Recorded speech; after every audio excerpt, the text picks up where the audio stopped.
اور حقوق اللہ میں سے سب سے بنیادی سب سے اہم ترین حق جو اللہ تعالیٰ کا ہے وہ اللہ کی توحید کا حق ہے، اللہ کی وحدانیت کا حق ہے کہ اللہ تعالیٰ کو ایک مانا جائے، اللہ کے علاوہ ہر ایک معبود کی نفی کر دی جائے۔ پیارے پیغمبر حضرت محمد رسول اللہ صلی اللہ علیہ وسلم نے فرمایا حق اللہ علی العباد ان یعبدوہ ولا یشرکوا بہ شیئا، اللہ کا بندوں کے ذمے حق یہ ہے ان یعبدوہ کہ وہ صرف اللہ کی عبادت کریں، ولا یشرکوا بہ شیئا اس کے ساتھ کسی کو بھی شریک نہ کریں۔ جو کلمہ ہم پڑھتے ہیں لا الہ الا اللہ، یہ دو باتیں ہیں۔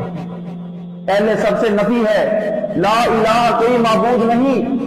الا اللہ سوائے اللہ کے۔ پہلے سب سے پہلے اپنے دل کو صاف کرنا ہے، دل کو پاک کرنا ہے۔ وہ بندے تیرے دل کے اندر غیر اللہ کی محبت نہیں ہونی چاہیے،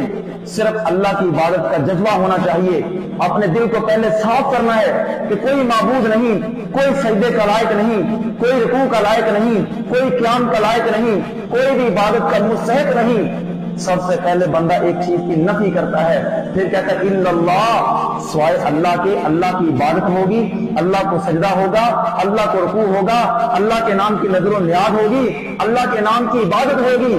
پھر یہ کلمہ طیبہ پر عمل ہوتا ہے۔ بندہ کہے اللہ کے علاوہ اللہ تعالیٰ مشکل کشا ہے، بات ٹھیک ہے، لیکن عقیدہ توحید پورا نہیں ہوا جب تک بندہ یہ نہ کہے کہ اللہ کے علاوہ کوئی مشکل کشا نہیں۔ بندہ کہتا ہے اللہ حاجت روا ہے، بات ٹھیک ہے، لیکن عقیدہ توحید پورا نہیں ہوتا جب تک بندہ ساتھ یہ نہیں کہتا کہ اللہ کے علاوہ کوئی حاجت روا نہیں ہے۔ بندہ کہتا ہے اللہ تعالیٰ نفع نقصان کا مالک ہے،